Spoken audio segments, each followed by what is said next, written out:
وقل للمؤمنات يغضضن من أبصارهن ويحفظن فروجهن ولا يبدين زينتهن إلا ما ظهر منها।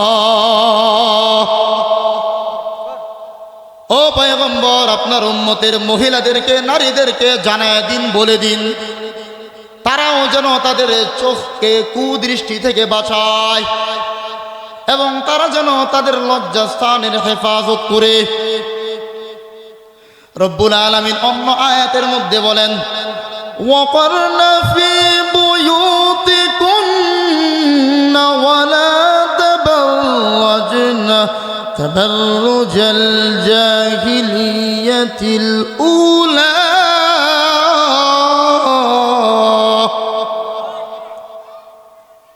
মহিলাদের মূল বাসস্থান হইল তাদের ঘর। মহিলারা ঘরে থাকবে, বাহিরে যাবে না। যদি কোনো মহিলা বাহিরে যায়, 3টা শর্ত সাপেক্ষে বাহিরে যাইতে পারবে। বলেন কয়টা শর্ত? 1 নম্বর শর্ত হলো নিজের চোখকে নিয়ন্ত্রণ করতে হবে। 2 নম্বর শর্ত হলো লজ্জাস্থানকে হেফাজত করতে হবে। 3 নম্বর শর্ত হলো বেগানা পুরুষের সামনে নিজের শরীরের মাথা থেকে পাতা পর্যন্ত বিন্দু মাত্র কোনো সৌন্দর্য প্রকাশ করতে পারবে না। বলেন বাহিরে গিয়া কোনো মেয়ে যদি নিজের চক্ষুকে নিয়ন্ত্রণ করে, তাহলে কোনো ছেলের প্রেমে পড়বে? সে যদি তার লজ্জাস্থানের হেফাজত করে, মহিলাদের লজ্জাস্থান মাথা থেকে পাতা পর্যন্ত পুরোটাই, পুরুষের লজ্জাস্থান হলো লামি থেকে নিয়ে হাঁটু পর্যন্ত, আর মহিলাদের লজ্জাস্থান মাথা থেকে পাতা পর্যন্ত পুরো শরীর। মহিলাদের লজ্জাস্থান তারা ঢেকে রাখতে হবে। বিন পুরুষের সামনে এগুলো প্রকাশ করা যাবে।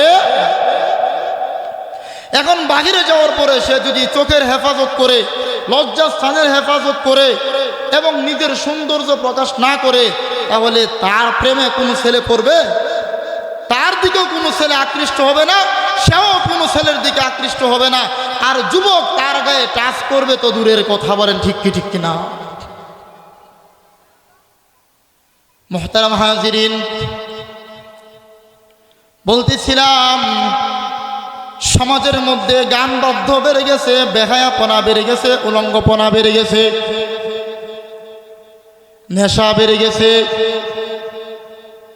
রাসূল কারীম সাল্লাল্লাহু আলাইহি সাল্লাম বলেন, সমাজের মধ্যে যখন এই 3টা জিনিস বেড়ে যাবে, আল্লাহ তাআলা এই উম্মতকে 3টা বড় বড় গজব দিবেন। বলেন নাউযুবিল্লাহ।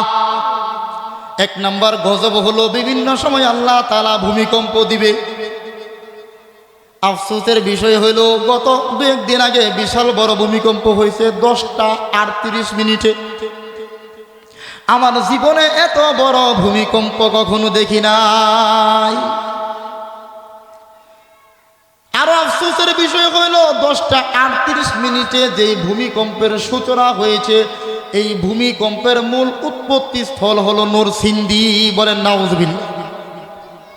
মাধবদী হইল মূল উৎপত্তি স্থল। আমি ওই দিন শুক্রবার ছিল, জুমার মধ্যে বয়ান করার পরে আমার মসজিদের কেশিয়ার বলতেছে, হুজুর আমাদের মাধবদী যে ভূমিকম্পের উৎপত্তি স্থল হয়েছে, এটার কারণ আছে। কি কারণ? কারণ হইল এই যে আমাদের পাশে রিসোর্টের মধ্যে বেহায়াপনা, গান বাদ্য, মদের বার, হেলিকপ্টার দিয়ে এসে লক্ষ লক্ষ টাকা খরচ করে আকাম টুকাম করতেছে। মাধবদীর 7 তলা 8 তলা যে বিল্ডিং গুলো আছে, ওই 6 তলা 7 তলা 8 তলার মধ্যে উপরের যে তালাগুলো আছে, সেই তালাগুলোর মধ্যে প্রতিনিয়ত অসামাজিক বেহায়াপনা, বেশ্যাগিরি হয়। এই জন্য আমাদের মাধবদীর দিকে আল্লাহ তাআলার গজবের নজর পড়েছে, এই জন্যই উৎপত্তি স্থল হয়েছে। তা সাধারণ মানুষও বুঝতে শুরু করছে। এখন বিজ্ঞানীরা বলে মাটির নিচে নাকি কি আছে, এগুলো গসা টসা খাইলে পরে ভূমিকম্প শুরু হয়েছে।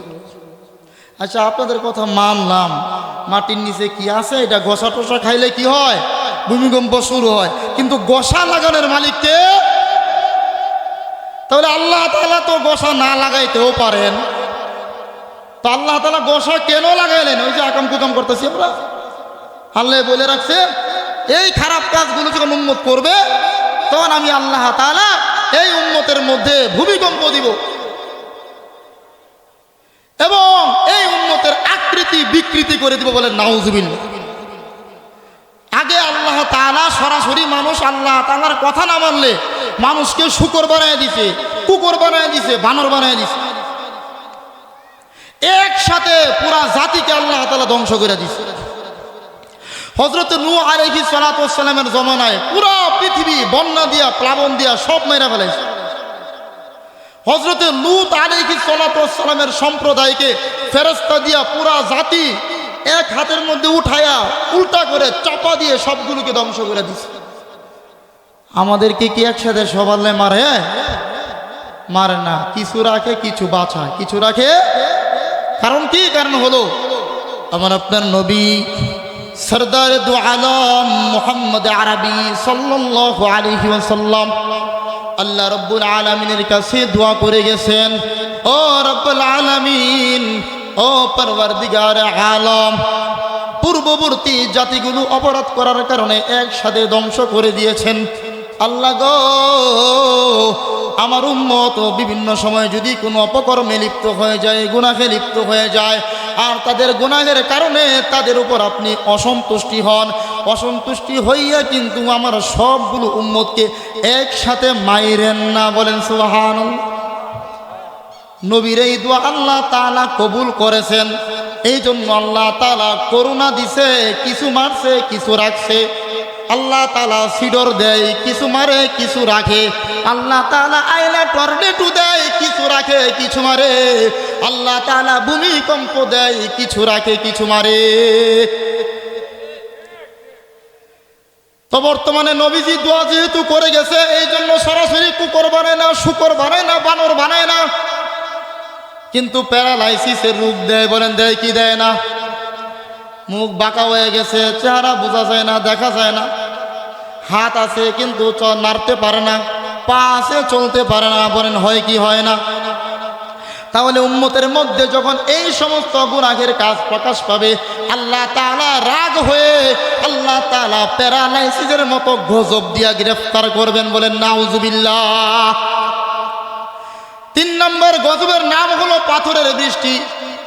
ও ভাই, আমরা যখন ছোট ছিলাম তখন কখনো যদি শিলা বৃষ্টি হইতো তো বলতো আজকে গাছের আমগুলা নষ্ট হয়ে যাবে। বলতো কি বলতো না? ওই শিল পড়লে আম কি হয়ে যায়? নষ্ট হয়ে যায়। ওই সময় শিল পড়তো বৃষ্টির সাথে। কিসের সাথে? কিন্তু ইদানিং কয়েক বছর যাবত দেখা যায় শুধু শিল পরে পানি নাই। বলেন হয় কি হয় না? শুধু শিলে পুরা মাঠ সাদা হয়ে গেছে, এক ফোঁটা পানি নাই।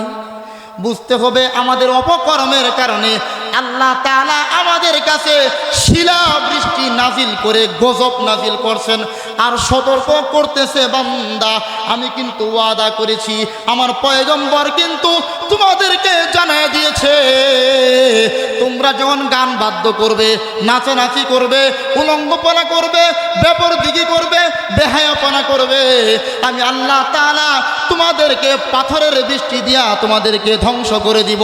সতর্ক হয়ে যাও। দেখো, আগে বৃষ্টির সাথে শিল ছিল, এখন শুধু শিল পরে বৃষ্টি নাই। তার মানে আমি আস্তে আস্তে কঠোর হইতেছি।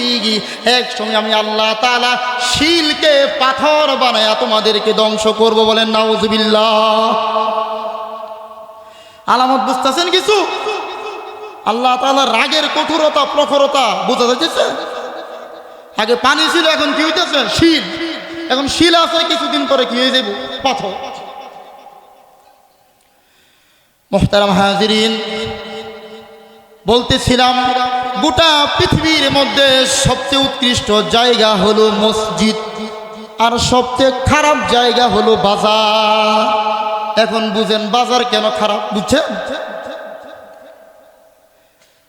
তো আমার আলোচনার মূল কথা ছিল দুনিয়াতে মুসলমানদের জন্য আল্লাহ একটা মেহমানখানা বানাইছে, তার নাম হলো মসজিদ। তার নাম কি? আর আখিরাতে একটা মেহমানখানা বানাইছে, তার নাম হলো জান্নাত। তার নাম কি? দুনিয়াতে যদি কোনো মানুষ আপনাকে দাওয়াত দেয়, ধরেন খুব গণ্যমান্য একজন ব্যক্তি আপনাকে দাওয়াত করলো, বাংলাদেশের প্রধানমন্ত্রী আপনাকে দাওয়াত করছে, তাহলে আপনার সম্মানটা কি কম না বেশি? তাহলে প্রধানমন্ত্রী দাওয়াত করার কারণে যদি আপনার মান এত বেড়ে যায়, গোটা বিশ্বের সমস্ত বাদশাহের বাদশা যিনি রব্বুল আলামিন যদি আপনাকে আমাকে তার মেহমান দুনিয়াতে হওয়ার সুযোগ করে দেয়, তাহলে আমার দাম কি বাচ্চা করছে কম না বাচ্চাদের চেয়েও বেশি? বাচ্চাদের চেয়েও বেশি। এই জন্য আল্লাহ রব্বুল আলামিনের ঘর মসজিদের মধ্যে যখন মানুষ আসে, মসজিদে প্রবেশ করার সাথে সাথে মানুষগুলো আল্লাহ তাআলার মেহমান হয়ে যায়। বলেন সুবহানাল্লাহ। কোনো মানুষ যদি আপনাকে দাওয়াত করে মেজবানের বাড়িতে গিয়া উল্টা পাল্টা করা, এটা সঠিক কাম, ভালো কাম? মেজবানের বাড়িতে মেহমান গিয়া অশৃঙ্খলা করা কি ভালো না খারাপ? তাহলে দুনিয়ার সকল মেজবানের তুলনায় রব্বুল আলামিন হলেন শ্রেষ্ঠ মেজবান। আল্লাহ রব্বুল আলামিনের মেহমান খানা ঘর হলো মসজিদ। মসজিদের মাইতে আইসা জমিনের হিসাব লওয়া যায় যাব? এটা কি অশৃঙ্খলা না? মসজিদের মাইশার মধ্যে আইসা দুনিয়াবি কথাবার্তা বললে কি জায়েজ হবে? কিন্তু আফসোস লাগে বর্তমানে মসজিদের ভিতরে জবাইও করে কি করে না, মসজিদের ভিতরে ঝগড়াও লাগতেছে, আজান দেওয়ালে ঝগড়া লাগে, কমিটিদের মধ্যে দুই দল হইয়া ঝগড়া লাগে, ঝগড়া লেগে এক জায়গা থেকে বের হয়ে আরেক জায়গায় মসজিদ করে লাগে। মসজিদ কি এই জন্য আল্লাহ দিছে? মসজিদ ঝগড়া করার জায়গা? তাহলে বুঝতে হবে মসজিদ হলো আল্লাহ তাআলার মেহমান খানা।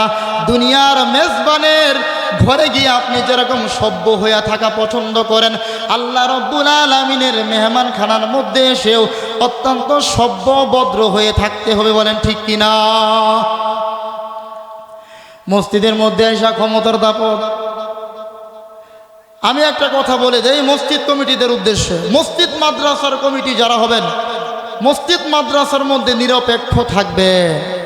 আপনি আওয়ামী লীগ করেন মসজিদের বাহিরে, বিএনপি করেন মসজিদের বাহিরে, জাতীয় পার্টি করেন মসজিদের বাহিরে, আপনি যেই দলই করেন না কেন সবগুলো মসজিদের বাহিরে রেখে মসজিদের ভিতরে আইসা সকল মুসলমান ভাই বা। আওয়ামী লীগের পতন হওয়ার পরে অনেক মসজিদের ইমাম সাহেবগর ইমামতি নাই, অনেক মাদ্রাসার মুহতামিমদের মুহতামগিরি নাই। আমার কয়েকজন মুসল্লি কয় হুজুর অনেক হুজুর গর ইমামতি গেছে, আরেক মুসল্লি কইতেছে কয় হুজুর অমুক এলাকার মসজিদের ইমামতি গেছে।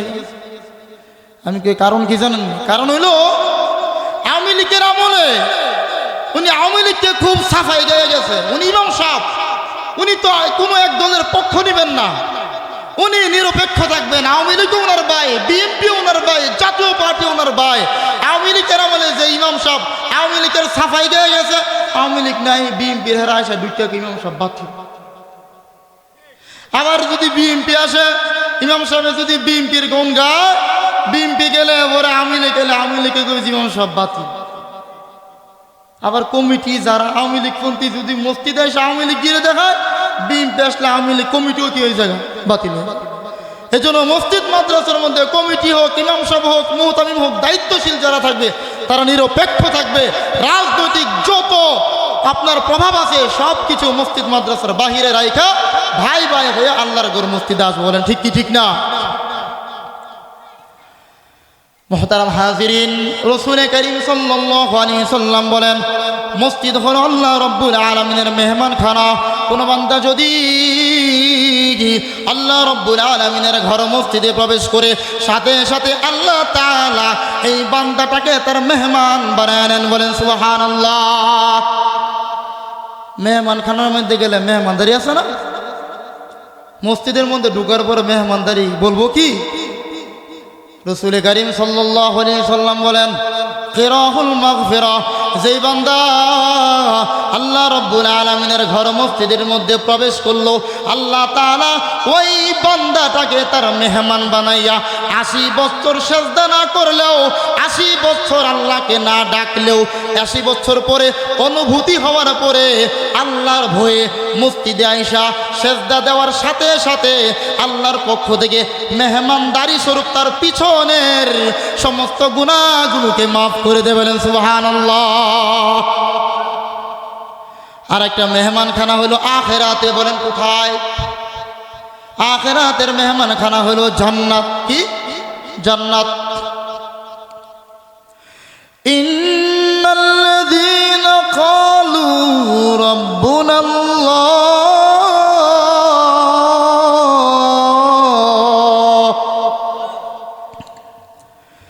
সুম্মা ইসতাকামু তাতানাজ্জালু আলাইহিমুল মালাইকা আল্লা তাখাফু ওয়া লা তাহজানু ওয়া আবশিরু বিল জান্নাহ وأبشروا بالجنة التي كنتم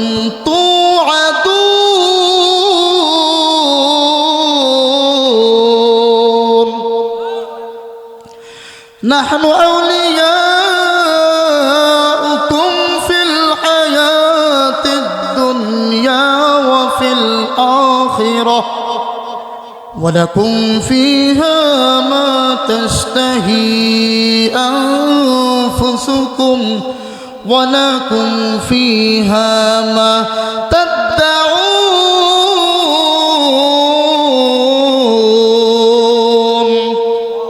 أرجو الله أكبر বলতেছিলাম দুনিয়ার মেহমানখানা হলো মসজিদ, আখিরাতের মধ্যে আল্লাহ রাব্বুল আলামিন মুসলমানদের জন্য মেহমানখানা বানাইলেন জান্নাত।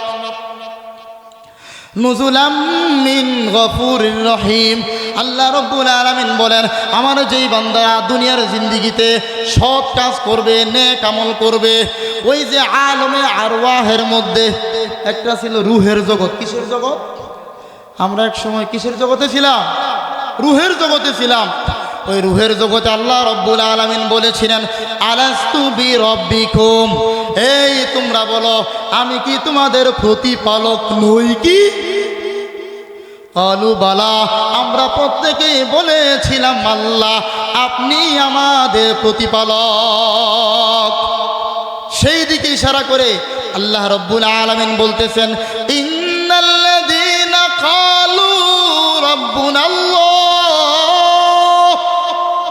যারা বলেছে আমাদের প্রতিপালক হলো আল্লাহ, সুম্মা ইসতাকামু, অতঃপর ঈমানের উপর অটল অবিচল থেকেছে, মরণের সময় আল্লাহ রাব্বুল আলামিনের পক্ষ থেকে সারি সারি ফেরেশতা তাকে স্বাগতম জানানোর জন্য চলে আসবে। বলেন সুবহানাল্লাহ। মৃত্যুর সময় আপনি মৃত্যু সজ্জায় আছেন, আপনার পাশে মাতা পিতা ভাই বেরাদার আত্মীয় স্বজন সকলে বসে থাকবে, কেউ দেখবে না, কিন্তু আপনি দেখবেন ফেরেশতারা এসে আপনার সামনে জান্নাতের ভিডিও লাইভ ফুটেজ তুলে ধরছে। বলেন সুবহান। পাগল হয়ে যাবে।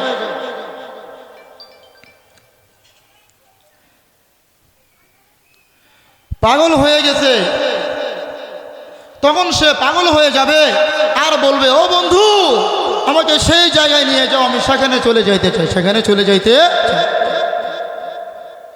শেষ করে দিচ্ছি। তখন এই ফেরেশতাদের পক্ষ থেকে এই অভিবাদন আর স্বাগতম দেখে তখন ওই ব্যক্তি বলবে, আমি জান্নাতে যাইতে চাই। ওই জান্নাতে যাইতে হলে মরতে হবে, সাথে সাথে মুমিন ব্যক্তির রূহটা বের হয়ে আসবে। বলেন সুবহানাল্লাহ। দেরি করবে না। আল্লাহ রাব্বুল আলামিন বলতেছেন, যে ব্যক্তি আমাকে আল্লাহ রাব্বুল আলামিন হিসেবে, আমাকে রব হিসেবে গ্রহণ করেছে, এরপরে আমি আল্লাহ রাব্বুল আলামিনের দেওয়া ঈমানের উপর অটল ছিল, অবিচল ছিল, মরণের সময় আমি আল্লাহ তাআলা তার মরণকে সহজ করব, কবরের মধ্যেও তার কবরের সওয়াল জবাব সহজ করব, কবরের পরে হাসরের ময়দানে তার সওয়াল জবাব সহজ করব। জান্নাতে ঢোকার পরে আমি আল্লাহ রাব্বুল আলামিনের পক্ষ থেকে আমার এই মুমিন বান্দার জন্য মেহমানদারি করব। বলেন সুবহানাল্লাহ। জান্নাতে যাওয়ার পরে মেহমানদারিটা কি হবে এটা বলে আলোচনা শেষ, বলবো একটু অল্প সময়। জান্নাতে যাওয়ার পরে আল্লাহ রাব্বুল আলামিন বলবেন ওয়ালাকুম মা তাশতাহি আনফুসুকুম ওয়ালাকুম ফিহা মা তাদউন।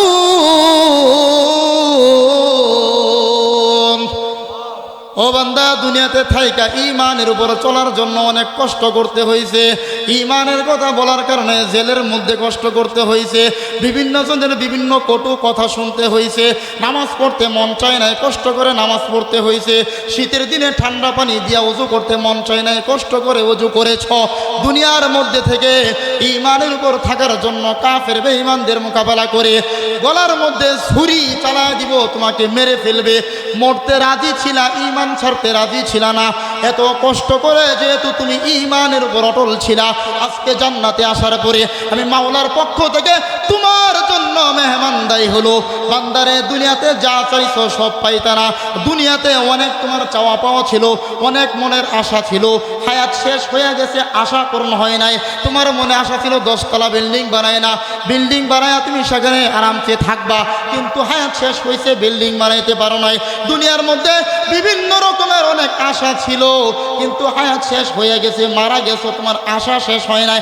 আজকে জান্নাতের মধ্যে বান্দা তুমি যা চাইবে, যত আশা করবে, আমি আল্লাহ তাআলা চাইতে দেরি, তোমার আশা পূরণ করতে দেরি করব না। বলেন সুবহানাল্লাহ। তাহলে আমরা আল্লাহ তাআলার মেহমান হতে চাই কি চাই না? তাহলে দুইটা মেহমানখানা, একটা হলো দুনিয়াতে আর একটা হলো, দুনিয়াতে মেহমানখানা কোনটা? আল্লাহর ঘর মসজিদ, আর আখিরাতে মেহমানখানা হলো জান্নাত। আমরা সেখানে যাইতে যাই কি যাই না? ইনশাআল্লাহ। আল্লাহ রাব্বুল আলামিন আমাদের সকলকে কথাগুলো বুঝে আমল করে নানা রকম গুনাহের পরিবেশ থেকে বেঁচে আল্লাহ তাআলার খাঁটি বান্দা হয়ে দুনিয়া থেকে যাওয়ার তৌফিক দান করুন। ওয়া আখিরু দাওয়ানা আলহামদুলিল্লাহি রাব্বিল আলামিন।